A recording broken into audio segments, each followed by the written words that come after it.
Okay, great. Thank you. And I appreciate having the opportunity to talk to everyone over lunch about the 643 Pest project. So thank you. And for those of you that are out there that I have not met before, my name is Elizabeth Speith, and I am the primary pest report facilitator for 643pest.org. And we'll be talking a little bit over the next lunch, a little bit, this isn't going to take an hour, about what 643pest.org is and how 643pest.org fits into kind of the larger picture with invasive species management in the state. So I'm going to go over a little bit here, and here I'm sorry, I'm going to try to, I've got to move some stuff out of the way on my screen. Okay, there. I'm going to talk a little bit about the background of this project because this online pest reporting system, we've actually been operating here in Hawaii for well over a decade. So talk a little bit about the background of the project history, what 643pest.org is, how we actually deal with the reports that we receive, give you a little snapshot of the usage over the past little bit, talk about a few highlighted cases, and then also talk about how you guys can participate in this particular aspect of invasive species management in the state. So, whoops. And there we go. So, as I mentioned, this particular project has been around for a while. It was originally an idea that the late Dr. Lloyd Loop with the USGS had. He had a vision for a mechanism to be able to encourage the public to actively search for early detection or new invasive species in an area, whether that be the island, by island or the state. And he wanted to create a positive feedback loop so that we were making it easy for members of the community and visitors to report new organisms that they were encountering, and that we could ensure that those organisms that were reported were acted upon in a rapid fashion, and then that we could also get back to those original reporters so that they could find out what happened with their reports. So let me see if I can switch it again. And ultimately, we ended up creating a pilot project in Maui County in 2005, in which we created a interagency data sharing infrastructure that we were hoping we could be able to scale out and act as a hub or nexus of early detection reporting. So the idea really is, for those of you that are familiar with this particular curve, the invasion curve, when an organism is first introduced into an area, it often has a slow spread followed by a period of exponential growth until it expands into all of the areas that it can possibly exist in. And usually people, and this isn't just the public, this is in general, we become aware of organisms, whether they be plants, animals, or insects, after they've already started to spread in that exponential fashion. And once these organisms are spreading in that and they're covering these larger areas, it becomes incredibly more expensive, difficult, and sometimes impossible to actually stop that spread or eradicate that organism. And so we really wanted to push back where we were having people find these organisms when it was still in that initial, when they were not spreading exponentially, when they were still in that initial introduction to an area. Because the easiest, least expensive, and most successful control programs are those that have detected the invader early. Now, I don't know who all is in the audience right now, but I don't know if anybody recognizes the picture in the background here. This is actually really close to where I am right this moment. And it is an example of an organism that was not caught in that early introduction, but rather when it was already in its exponential growth. It's fireweed, which is now here, especially on East Maui, throughout the state, really. This particular plant, it makes our hills look yellow often. So it's just another example, and there's many, many, many of them, of losing that opportunity to be able to catch these organisms early so that we can actually control or eradicate them. So the original pilot project started off as a website, predominantly, reportapest.org, and associated what we were calling the Hawaii Early Detection Network. So the system was hosted originally with the United States Geological Survey and this is part of the alphabet soup you can see in front of you on the screen, the USGS National Biological Information Infrastructure Pacific Basin Information Node. It was hosted with USGS for that initial Maui County pilot project, and beyond that, post-2007, when we tried to scale out to the rest of the state, or when we did scale out to the rest of the state. When that USGS group was shut down, this project was then hosted by the Hawaii City Information Node at UH with the Pacific Cooperative Studies Unit till 2015. And then since 2015, we've been hosted with the Hawaii Invasive Species Council. Thank you. And the idea behind this, like I was saying before, is that we wanted to provide an infrastructure, so a mechanism for people to report organisms that they were encountering, specifically those that were new to an area, new or unusual. So at the website, in addition to having an online pest reporting form, which I'll show you in just a moment, we also tried to make it as easy as possible and provide phone numbers, including the statewide 643 pest hotline, walk-in locations, as many means as possible for people to be able to report these organisms they were running into. And then to encourage that early detection, we also worked with a number of groups throughout the state, including the Island Invasive Species Committees, as well as the Leonardo Dar, to come up with lists by island of early detection targets. So these are organisms that were prioritized as being high risk for either introduction or reintroduction, and that were still that were not so widespread that they were all targets for eradication.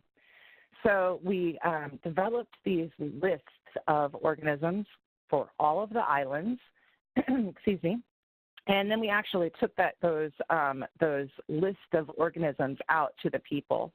So we hosted information on the Report a Pest website about each of these organisms. We held early detection workshops throughout the state to train targeted groups to be the eyes and ears and look for these organisms throughout the state.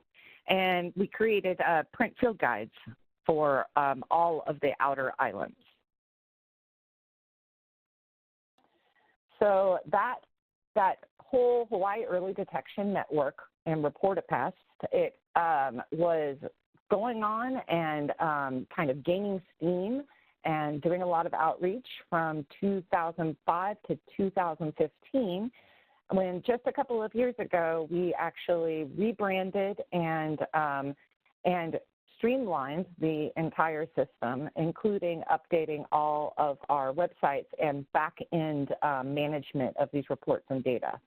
And we rebranded as 643pest.org, which is where this system is now housed. And in large part because we wanted to be able to combine branding with that statewide pest hotline 643-PEST. If you're not familiar with that pest hotline, which I hope you are, it was also created in 2005, and it is a statewide phone number that you can call, and when you call from an island, you will actually 20 hours a day be directed to the Department of Agriculture plant quarantine inspectors for that island.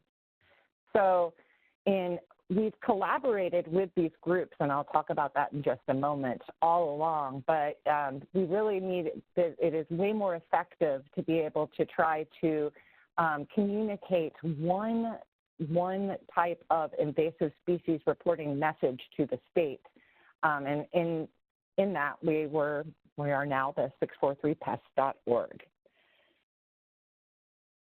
So the main aspect, and also in that rebranding, we refocused predominantly less on the outreach aspect and more on the actual data infrastructure, the management of the reports. And this is what I will be talking to you guys about for the rest of this talk. So the core of this whole system is an online pest report form, as well as, and you might have seen this in the beginning, we also have apps for Apple and Android, which allow you to enter the exact same information, but from inside of your smartphone within the app. Now, each of these reports we tried to keep as simple as possible. We didn't want to overwhelm people with information that we were asking them for. So you can kind of see the core information that we ask. Even though I'd also, we do allow for anonymous reporting, so none of these fields are actually required. You can put as much or as little as you want and enter it into the pest report. And once somebody has entered, a member of the community has entered a report into the form, we have a facilitator which will curate that report throughout the process, the whole process of the report. And this is in large part hearkening back to that positive feedback loop that was part of that original vision that we had when we were creating this whole early detection pest reporting system. So the idea that when someone is reporting something, we really wanted to, A, ensure that we could identify and locate whatever it is they're reporting. If it is something that is a actionable, or there is an agency or group within the state that will respond to that report, we want to make sure that we get those reports to those agencies in a timely fashion.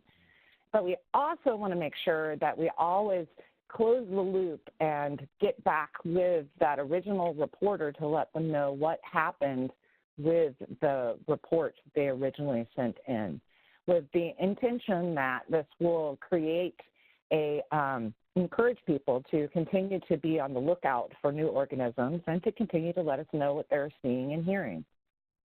So the report curation process includes, as I said, communicating with that original reporter, but we also work with a number of individuals and groups throughout the state to ensure that we can identify what is being reported.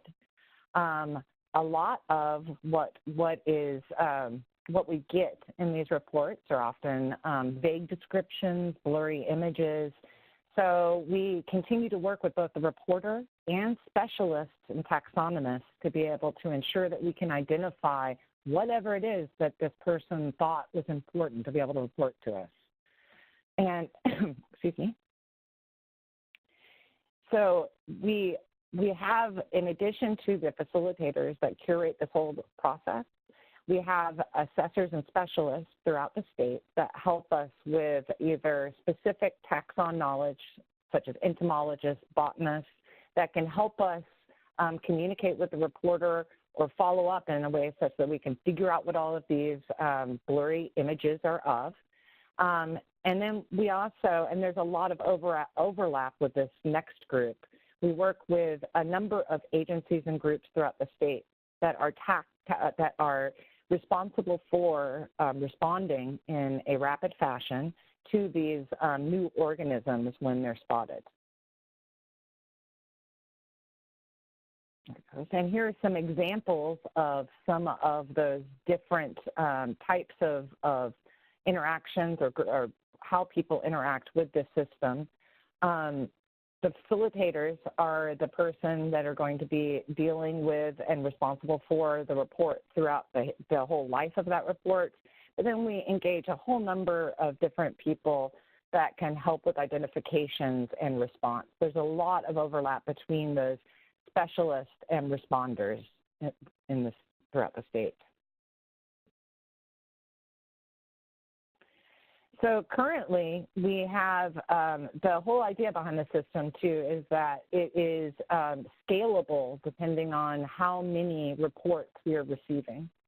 So we're able to have facilitators, as few or as many as are needed, to be able to respond in a timely fashion to any reports we receive. While the facilitators are not necessarily specialists, like you would see with Department of Agriculture inspectors, whom are subject specialists or entomologists, et cetera, the facilitators are trained to be able to identify over 40 species, both the common species that are reported throughout the state, as well as all of those early detection targets and actionable species that I was mentioning before, that all of these different groups work on throughout the state.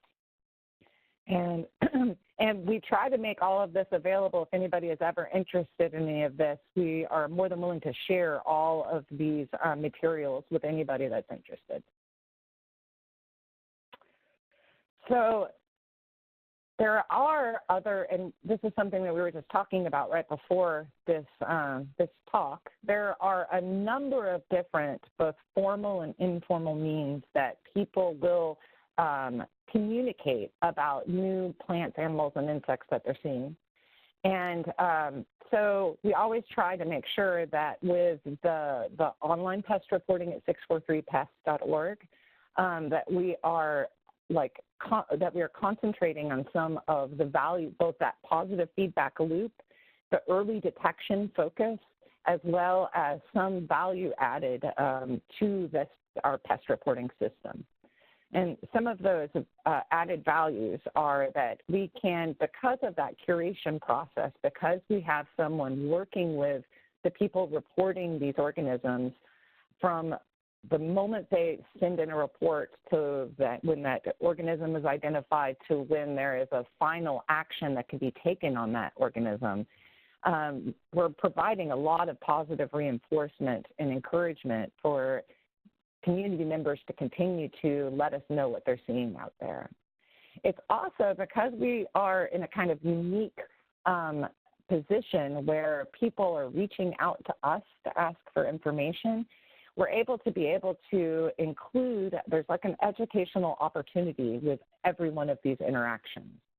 So we really do try to with every, now I do have to step back here and say that while the original focus, and we would love to have the majority of our reports be of new organisms to an island, a place, or the state, the vast majority of the plants, animals, and insects that people notice and take time to actually report are usually widespread species that are already beyond the eradication or control of any agency or group. So we really do try to take an opportunity to be able to encourage and educate each one of these people that are reporting these organisms to us, to educate them about some of those early detection species that I was mentioning before, the things that we really are on the lookout for each island and in the state, as well as be able to provide each of these reporters with something they can do about whether it be controlling, how to control something that they're finding in their yard, or the person that they can talk to about wasps at, you know, the soccer pitch that they're taking their children to.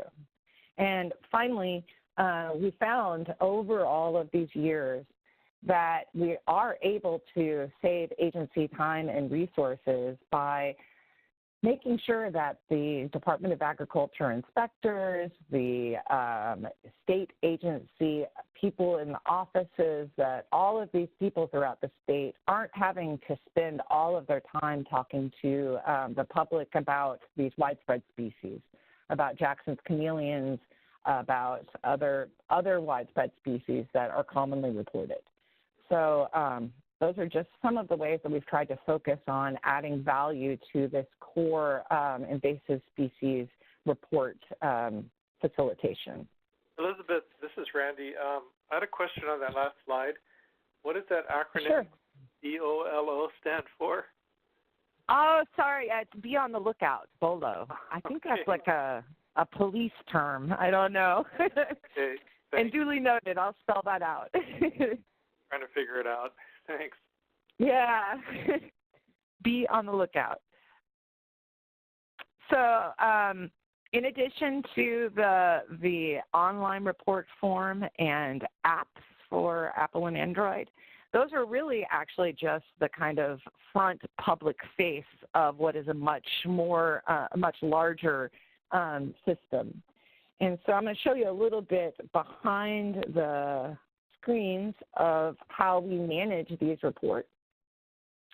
So this just shows the main interface for how we deal with reports. When new reports come in, we are alerted, and then facilitators can log in, preview, look at the report that's coming in, and then take that report if either it is within their zone of responsibility, or if there are multiple, that's scalable, lots of facilitators answering these reports. And once we take the reports, we have, and this is just a basic web view of the database in which we manage all of these reports. And we add, in addition to the report fields that you saw earlier that come in, we add a number of different items to these reports. So we can verify what the organism is and record all of this. We can add tags to it for easy searching in the future. We can make these reports read-only or private. And that's important because some of the species that are reported can have a legal ramification.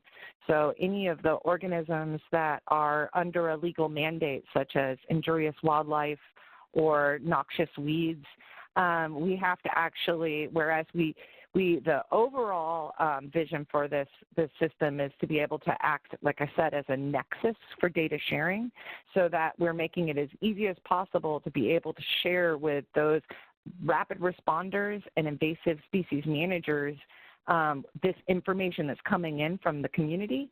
There are some reports that we do have to keep private in case there is some type of legal follow-up in the future. So we add all of this information as we're working with either the reporter or the specialist to be able to identify the whatever it is they're reporting. And then we also have a system to be able to capture information that we're communicating, especially with the specialists and the responders, so that we can have this record. And it's essentially the same as emails, except it is recorded in the database, so that in the future we have a record of who was able to identify the organism and what agency, if it is an actionable or a species that there should be some follow-up on, what agency or group actually took responsibility for that particular report. And the whole idea for this is that we can in the future go back and look at trends, be able to follow up so that it's in many ways available to all of our partner agencies and groups, rather than being just within some type of email chain. And just to give you a snapshot of how much this system has been used, there has been very little advertising of either Report a Pest or the 643pest.org, but it has been slowly growing over all of those years. And so this is just a snapshot of 2010 to 2017, but it just gives you an idea overall of where these reports are coming from and how many reports we're getting And those are increasing, so that only goes to over the last couple of years, since 2015, we've definitely seen an increase in reports, and they're increasing all the time. As people are becoming more and more, they're preferring to use online or apps, we notice that there's just a gradual increase in the people that find these sites to be able to report organisms. This is a little bit more of a fine detail of where these reports are coming from. And I do have to note on this particular map that those large dots in the middle are, those are actually, now they do represent the volume or the number of reports, but they are a default island location. So there aren't a whole bunch of reports coming from the top of Haleakala or central Oahu. But it kind of shows where the reports, and it just pretty much correlates with where people are spending their time. And as I mentioned before, I just highlight a couple of cases. Now, the most interesting reports that we get in are probably the ones that I was mentioning before that have to be kept private. So, but we do get a number of, and this is just, I picked a random couple to put on here, but we pretty regularly get first island detections. And this just shows some of a mixture of some actionable and some non-actionable reports that we've gotten, including the Jackson chameleon at the top was actually, that is the chameleon being caught by HISC, or Department of Agriculture. And it was the only, there are no known Jackson chameleons on Kauai. So that was a successful report that we received that actually there was an action that was taken. But and the same with this holoscale on Oahu, that was immediately responded to by Department of Agriculture. And as far as I know, there is no holoscale on Oahu. But then we also just get a lot of interesting, a lot of times people will notice some insects in their yard, on a hike, in their house, and they'll send us a picture. And so we get a lot of interesting new detections. And while we are not an official means of recording a new island, what is on an island, we do work with the Bishop Museum and the Department of Agriculture to try to help get specimens so that we can always increase that official knowledge of what organisms are on an island, and also so we can see how organisms are spreading across an island. The spider at the bottom of the picture, it's kind of hard to tell, but that picture in the middle is the spider eating a gecko. This is an organism that is widespread on Oahu and on Big Island, but is now being detected on Maui and Kauai, and we got one of the very first reports for that recently. It is one of the largest jumping spiders in the world. That I don't know if any of you guys on Oahu see them that often, but I was pretty amazed by that, a jumping spider that is big enough to eat a gecko. So, and that brings me to how you can participate in this project. So the vast majority of the traffic that we get at 643pest.org is from either, and you can see this on the right, it's either coming from direct searches, so it'd be somebody entering in the URL into their browser, or from a referral, which would mean a link on somebody else's website. So you can see the vast majority of our hits are coming from people who are intentionally coming to this site. So we really do rely on cross-links and promotion from other people or other agencies and groups so that people know about this service. And if, depending on who's out there, we're always looking for new people to act as taxonomic resources. People that are willing to, they like the puzzle of looking at a blurry image and figuring out what the organism is. I don't know if anybody's out there, but I know these people exist. We also have some of the resources that we created when outreach was more of a focus of the project, such as those field guides and species profiles. You still can actually access those. So learning about the early island-specific early detection species is always helpful in sharing the information within your networks. You can access both of those at the About page that is at 643pest.org. And then finally, helping with recording new records on your island. I didn't really go into this before, but one of the elements of early detection is that you have to know what is on an island or in a place before you know whether or not you're detecting something new. So we're always trying to help the overall early detection by officially recording as many of these new organisms as we can at the Bishop Museum and the Department of Agriculture. So thank you all, and I don't know if anybody, there's plenty of time if anybody has any questions. Yeah, I have a question. This is Josh. I'd be curious just to get your opinion on kind of where you see this going in the future. I know we've talked about kind of more integrating this into the day-to-day workflows of the different agencies in Hawaii, but in terms of the technology or other tools that are being developed out there, do you have any ideas on how this could grow or change in the future? Well, I think that it really is a matter of how much we are willing to invest in that data integration, data management, and the data coordination between groups and agencies throughout the state.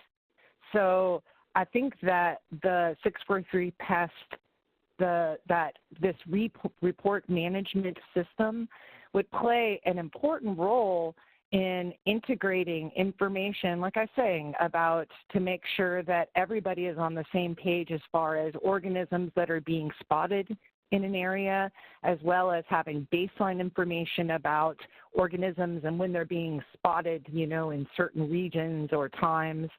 But all of this is reliant on our willingness to invest in that data coordination through both agencies, groups, the HISC, the DLNR, Department of Agriculture, and there's a lot of opportunities in the future, but it is really going to require, I think that the technology is going to be there way before our ability to have it. Unfortunately, there is a resource. It costs a bit of money to be able to do that and takes time from those people that are managing data. But that's where I really see the future is in working outside of not just within 643 PEST, but having that data integration with all of the other invasive species management groups. And then possibly even outside of invasive species management, like we were talking about before, being able to harvest information from all of these other like applications and websites out there like iNaturalist and the EDDS maps, the National Park Early Detection. There's a whole suite of different apps and websites that are doing either invasive species reporting or mapping, asking the citizen science invasive species mapping. So I think that there's all sorts of opportunities about collecting this information cross groups and technologies, but it will require a substantial and sustained effort to be able to do that. I don't know if that makes sense to you. It does, yeah, and it makes me think through the Western Governors Association initiative, we are trying to join into this data standardization and sharing project they have between states. And when we started looking into that, we realized that we're not really sharing the data much within state between partners. And so, yeah, it'd be really interesting if in the future we were sharing data about where work is done, but also where new detections are confirmed. Absolutely. and I think it's entirely possible, but it's just it really does require this some type of sustained multi-year or in perpetuity effort. Because as we all know, what happens is we will coordinate data sharing for a while, and then it tends to kind of slip away as everybody manages their data separately. And we need a data czar for a tech czar for the invasive species world. I agree. That would be great.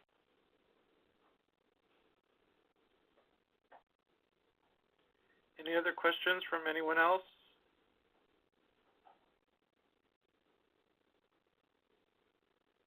Well, if not, then thank you so much, Elizabeth, for taking the time and for an excellent presentation. We appreciate it. And we'll get this recording posted up to our HISC brown bag site.